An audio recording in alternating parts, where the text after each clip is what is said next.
बनी इसराइल बरसों से फिरौन के जुल्म का शिकार थे। फिरौन अपने आप को सबसे बढ़तर समझता था और वो हर उस शख्स को दुश्मन समझता था जो उसके निज़ाम के खिलाफ खड़ा हो। हजरत मूसी ने अल्लाह पाक के हुक्म से बनी इसराइल को उम्मीद दिलाई कि वो एक दिन इस जुल्म से नजात पाएंगे। आखिर वो वक्त आया जब अल्लाह पाक का हुक्म हुआ कि अपनी कौम को ले कर रात के अंधेरे में मिस्र से निकल जाओ।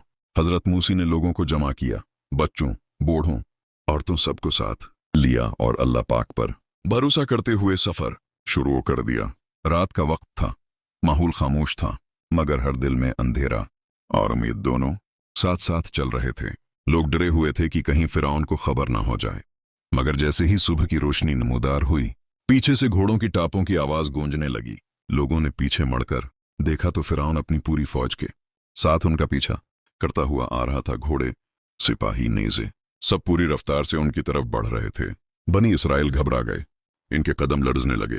कुछ कहने लगे कि अब हम फंस गए हैं, आगे समंदर है जो बेकनार फैला हुआ है और पीछे खूंखार दुश्मन। कई लोग हजरत मूसी के पास दौड़ते हुए आए और डर के मारे बोले, हम तो मारे गए, हमें भागने की कोई जगह नहीं मिली। मगर हजरत मूसी का दिल अल्लाह पाक पर मुकम्मल यकीन से भरा हुआ था। उन्होंने न घबराहट दिखाई न बेसब्री। वो मजबूत कदमों के साथ कौम को तसल्ली देते रहे। उन्होंने लोगों के सामने बड़े एतमाद से कहा, हरगिज नहीं, मेरा रब मेरे साथ है, वो हमें रास्ता जरूर दिखाएगा। उनके इस जुमले में जो यकीन था उसने हर डरे हुए दिल को सुकून दिया। वो जानते थे कि अल्लाह पाक कभी अपने बंदों को तन्हा नहीं छोड़ता। समंदर के किनारे खड़े होकर उन्होंने अल्लाह पाक से मदद मांगी। फिर अल्लाह पाक का हुक्म आया कि अपनी लाठी पानी पर मारो। जैसे ही लाठी समंदर पर लगी तो एक ऐसा मंजर सामने आया जिसने पूरी दुनिया की तारीख बदल दी। समंदर एक जबरदस्त धमाके की तरह दरमियान से फट गया। पानी दोनों तरफ दीवारों की शक्ल में खड़ा हो गया। दरमियान में खशक रास्ता नमूदार हो गया जो दौर तक साफ दिखाई देता था।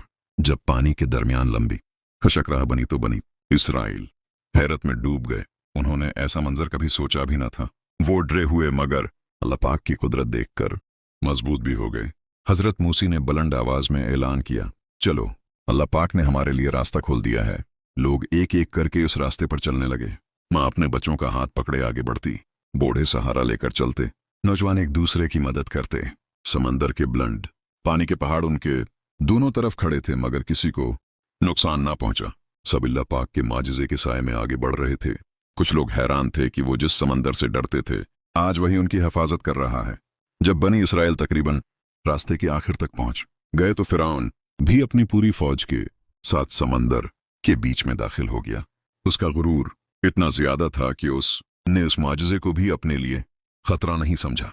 वो चिल्लाता हुआ कहता, देखो, ये भी मेरा बन जाता है। मगर हकीकत उसके खिलाफ थी। जब बनी इसराइल महफूज जगह तक पहुंच गए तो अल्लाह पाक ने समंदर को दोबारा जोड़ने का हुक्म दिया। पानी की दीवार एक जोरदार आवाज के साथ टूट पड़े और समंदर अपनी असल हालत में आ गया। फिरौन और उसकी पूरी फौज उस तेज और ताकतूर लहरों में डूब गई। कोई न बच सका। बनी इसराइल दौड़ खड़े इस मंजर को देख रहे थे और अल्लाह पाक की कुदरत का शुक्र अदा कर रहे थे। वो जान चुके थे कि जब इंसान अल्लाह पाक पर भरोसा करे तो नामुमकिन भी मुमकिन हो जाता है। हजरत मूसी ने अपनी कौम को जमा किया और कहा, देखो, अल्लाह पाक ने तुम्हें जुल्म से आजाद कर दिया। अब हमेशा उसी पर भरोसा करना और उसी के अहकाम पर चलना। ये दिन हमेशा के लिए तारीख में लिख दिया गया जिस दिन अल्लाह पाक ने समंदर को फाड़ कर अपने बंदों को नजात दी और जालिम को उसके अंजाम तक पहुंचाया।